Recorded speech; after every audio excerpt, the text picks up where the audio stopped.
नमस्कार दोस्तों, आप सभी का स्वागत है। तो दोस्तों, स्थानीय स्वशासन के दूसरे भाग में आपका स्वागत है। लास्ट क्लास में मैंने स्थानीय स्वशासन से संबंधित समितियां बताई थी आपको कि ये कुल 5 समितियां होती हैं, जिसमें से बलवंत राय मेहता समिति और अशोक मेहता समिति आप पढ़ चुके हैं। इसके बाद दोस्तों, तीसरी प्रमुख समिति जो पंचायती राज संस्थाओं से संबंधित है, PVK राव समिति। इसका गठन 1985 में हुआ। और दोस्तों, वेरी इंपॉर्टेंट, इस समिति का गठन योजना आयोग की सिफारिश पर हुआ था। इस समिति ने 4 स्तर, वेरी इंपॉर्टेंट, 4 स्तर पर पंचायती संस्थाओं की स्थापना के सुझाव दिए। वो 4 स्तर कौन कौन से हैं? नंबर पहला, राज्य स्तर, राज्य विकास परिषद, जिला स्तर पर जिला परिषद, मंडल स्तर पर मंडल पंचायत और ग्राम स्तर पर ग्राम सभा। दोस्तों, PVK राव समिति ने 4 स्तरीय पंचायती राज व्यवस्था का सुझाव दिया। इनके अन्य प्रमुख सुझाव थे। नंबर पहला, पंचायती समय समय पर नियमित चुनाव होना, SC और ST महिलाओं के लिए आरक्षण की व्यवस्था होना। लेकिन इनके सुझाव भी अपर्याप्त माने गए और भारत सरकार ने कुछ समय बाद इनके सुझावों को रिजेक्टेड कर दिया। नेक्स्ट दोस्तों, चौथी समिति डॉक्टर LM सिंघवी समिति, लक्ष्मी मल सिंघवी समिति। 1986 में इसकी स्थापना हुई। इन्होंने क्या सुझाव दिए? इन्होंने त्रिस्तरीय पंचायत व्यवस्था जो पहले चली आ रही थी, श्री बलवंत राय मेहता समिति ने जो सुझाव दिए थे वही त्रिस्तरीय का फिर से सुझाव दिया। मोस्ट इम्पोर्टेंट, संवैधानिक मान्यता देने पर जोर दिया। पंचायतों को आत्मनिर्भर बनाने हेतु वित्तीय संसाधन उपलब्ध कराए जाने पर जोर दिया और न्याय पंचायत एवं ग्राम न्यायालय बनाने की वकालत की। दोस्तों, लक्ष्मीमल सिंघवी के सुझाव बहुत इंपॉर्टेंट हैं, बहुत क्वेश्चन आता है इनसे। संवैधानिक मान्यता, कि संविधान में स्थान मिलना चाहिए। पंचायतों को आत्मनिर्भर बनाने के लिए फाइनेंशियल फैसिलिटी मिलनी चाहिए। और न्याय पंचायत और ग्राम न्यायालय का मतलब है कि ग्राम स्तर पर ही छोटे मोटे विवादों को ग्राम पंचायतों को हल करने का अधिकार देना, वकालत करना। इनके अधिकांश सुझावों को भारत सरकार ने माना, अभी हम आगे देखेंगे। और आखिरी समिति है दोस्तों, PK थुंगन समिति। इसकी गठन 1988 में हुआ और इन्होंने भी लगभग वही सुझाव दिए जो लक्ष्मीमल सिंघवी समिति ने दिए थे, यानी कि संविधान में मान्यता पर जोर, आत्मनिर्भर बनाने पर जोर, एटसेट्रा। तो दोस्तों, ये कुल 5 समितियां हैं जो पंचायती राज संस्थाओं के गठन से संबंधित हैं। इसके बाद उक्त दोनों समितियां का मतलब सिंघवी समिति और थुंगन समिति की सिफारिश पर राजीव गांधी जी ने 1989 में 64वां, वेरी इंपॉर्टेंट, 64वां संविधान संशोधन विधेयक प्रस्तुत किया। लेकिन यह लोकसभा में तो पास हो गया था, लेकिन राज्यसभा में पास नहीं हो सका। इसके बाद श्री PV नरसिंह राव जी ने 1992 में 73वां संविधान संशोधन बिल प्रस्तुत किया फिर से, जो 1993 में दोनों सदनों से पारित हुआ और 24 अप्रैल पूरे देश में लागू हो गया।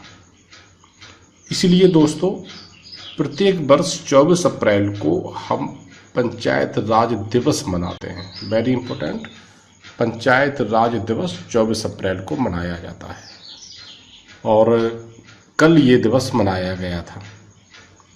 तो दोस्तों, इस तरह से ये पंचायती राज व्यवस्था का पूरा ढांचा आपने देखा कि क्या इसकी पृष्ठभूमि थी, कौन कौन सी समितियों ने इन व्यवस्थाओं से संबंधित अपने सुझाव दिए और फिर भारत सरकार ने इसको संवैधानिक मान्यता प्रदान की और आज हमारे देश में पंचायती राज सिस्टम लागू है।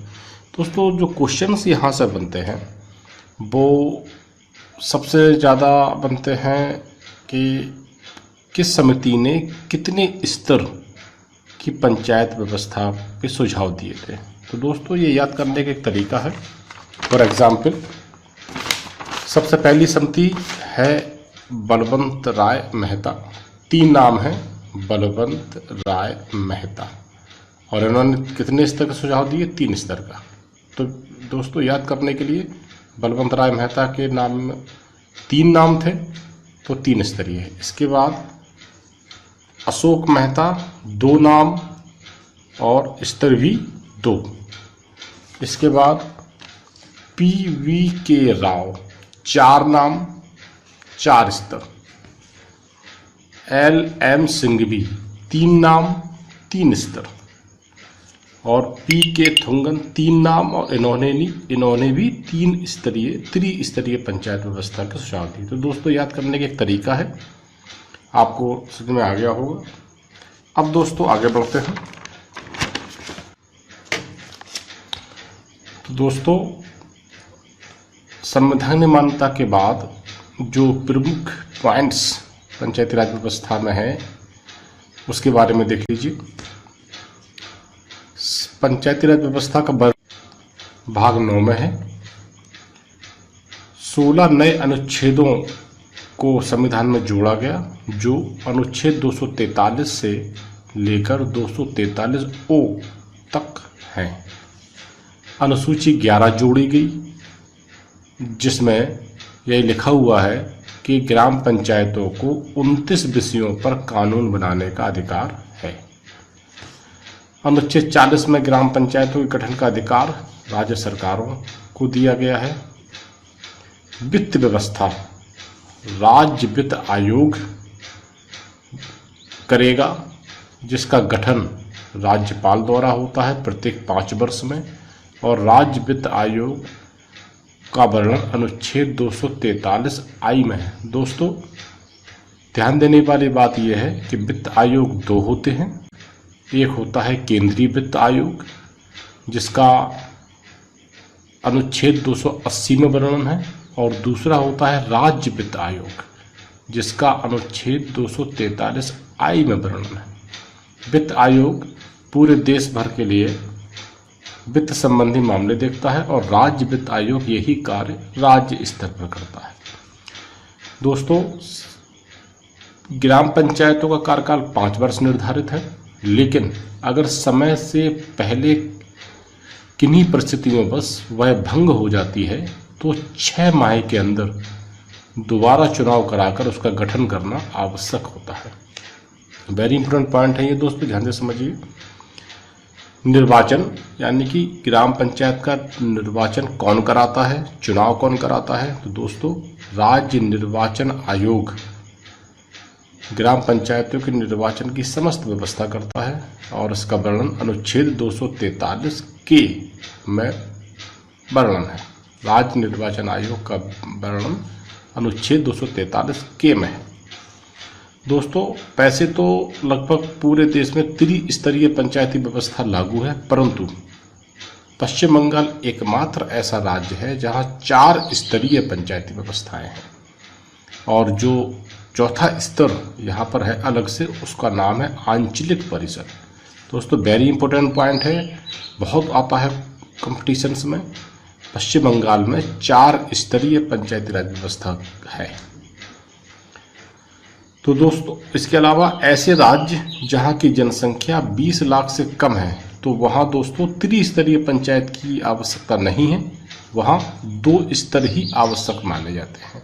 तो जो बीच का स्तर है क्षेत्र पंचायत, वो ऐसे राज्यों में नहीं है जहां जनसंख्या 20 लाख से कम है। सदस्यों की योग्यताएं देख लीजिए। ग्राम पंचायत का चुनाव लड़ने के लिए न्यूनतम आयु दोस्तों 21 वर्ष की है। दोस्तों ध्यान देने वाली बात है, बहुत क्वेश्चन गलत होता है ये। जब भी एज पूछी जाती है तो हमारे अंदर दो फिगर आते हैं, या तो 18 वर्ष या 25 वर्ष। लेकिन दोस्तों ना 18 है ना 25 है। ग्राम पंचायत को चुनाव लड़ने की न्यूनतम आयु 21 वर्ष है। और दूसरी योग्यता, विधि के अधीन ग्राम पंचायत के चुनाव लड़ने वाले व्यक्ति को कभी अयोग्य न ठहराया गया हो। ये दो योग्यताएं आवश्यक हैं ग्राम पंचायत को चुनाव लड़ने वाले सदस्यों के लिए। दोस्तों आरक्षण की व्यवस्था भी है पंचायत स्तर पर। 1/3 सीटें महिलाओं के लिए आरक्षित हैं, लेकिन राज्य सरकार यह आरक्षण घटा बढ़ा भी सकती है। और इसी उपबंध को आधार बनाकर सबसे पहले बिहार ने अपने यहाँ 50% सीटों पर महिलाओं को आरक्षण प्रदान किया। दूसरा राज्य यह व्यवस्था करने वाला हिमाचल प्रदेश था, जिसने अपने यहाँ ग्राम पंचायत चुनावों में महिलाओं के लिए 50% सीटें निर्धारित की। दोस्तों महिला आरक्षण पंचायत स्तर पर लागू करवाने का श्रेय राजीव गांधी जी को जाता है। उन्हीं के प्रयासों से पंचायत लेवल पर महिलाओं को आरक्षण मिला। SC और ST के लिए भी आरक्षण का प्रावधान है, जो विभिन्न राज्यों में उनकी जनसंख्या के अनुपात से निर्धारित होता है। तो दोस्तों ये कुछ पॉइंट जो पंचायती राज व्यवस्थाओं से संबंधित है, बहुत इम्पोर्टेंट है। सारे पॉइंट बहुत पूछे जाते हैं। इसके अलावा दोस्तों विभिन्न राज्यों में जो पंचायत व्यवस्थाएं हैं वो किन राज्यों में 1 स्तर है, किन में 2 स्तर हैं, किन में 3 स्तर हैं, कहाँ कहाँ पर है ये, वो एक टेबुलेशन में मैंने समझाने का प्रयास किया है। पंचायतों के स्तर, राज्य 1 स्तरीय जहाँ पर 1 स्तर है, 2 स्तरीय जहाँ 2 स्तर हैं, 3 स्तरीय और 4 स्तरीय। ये स्टेट्स लिखे हुए हैं। 5 ऐसे स्टेट जहाँ पर सिर्फ 1 स्तरीय पंचायती व्यवस्था है। 5 ऐसे स्टेट जहाँ पर 2 स्तरीय पंचायती व्यवस्था है। सबसे अधिक 9 ऐसे राज्य जहाँ पर 3 स्तरीय पंचायती व्यवस्था है। इसमें अपना उत्तर प्रदेश भी सम्मिलित है। 4 स्तरीय मैंने बताया था अभी, 4 स्तरीय पंचायती व्यवस्था सिर्फ और सिर्फ पश्चिम बंगाल में है। वेरी इंपॉर्टेंट, पश्चिम बंगाल में 4 स्तरीय पंचायती व्यवस्था। दोस्तों इसके अलावा ध्यान देने वाली बात है, मेघालय, मिजोरम और नागालैंड ये 3 ऐसे राज्य हैं जहां कोई पंचायत व्यवस्था नहीं है, लेकिन यहाँ की व्यवस्था के लिए जनजातीय परिषद का यहाँ गठन होता है और यहाँ की देखरेख यही परिषद देखती है। तो दोस्तों इस तरह से ये पूरी पंचायती राज व्यवस्था को हमने समझा। सारी चीज़ें क्लियर हैं। बहुत इम्पोर्टेंट टॉपिक है, बहुत पूछा जाता है। इसको आप अपनी अपनी नोटबुक में इसको नोट्स करेंगे, सारे पॉइंट्स बनाएंगे और अच्छी तरह से इसको लर्न करेंगे। ठीक है दोस्तों, तब तक के लिए थैंक यू।